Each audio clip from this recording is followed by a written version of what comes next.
Sentejn mill-mowt ta' dak meqjus bħala l-aqwa Doberman f'Malta, is-sit tal-kelb Sean Pita Zoppardi għamel stqarrija fejn qal li minħabba dwejjaq li ħass meta mietlu l-kelb Omar Pasha mingħajr ma kkunsidra l-affarijiet huwa għamel allegazzjonijiet infondati li bihom wassal lin-nies biex jemmnu li l-kelb ġie avvelenat f'wirja msejħa The Blue Lagoon International Show li saret fil-Mosta bejn it-8 u l-10 ta' Ġunju ta' sentejn ilu.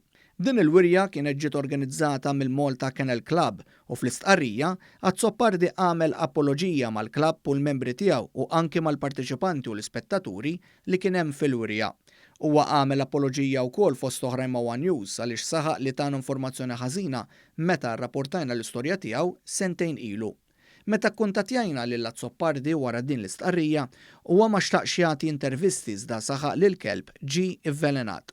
Fil-fatt fl-istqarrija li għamel imkien ma qal li l-kelb ma ġiex avvelenat, iżda huwa irtira biss l-allegazzjoni li għamel li l-kelb ġie avvelenat fil-wirja imsemmija.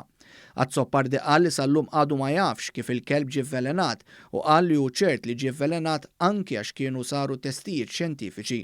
Mis-siltiet tal-intervista lis sur Zoppardi ta' sentejn ilu lil One News huwa ma kienx semma fejn ġie avvelenat il-kelb.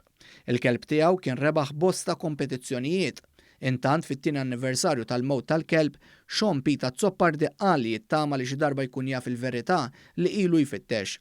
Filwaqt li tella ritratt mal-kelb f'pixxina qal li hekk irid jiftakar lill-kelb tiegħu.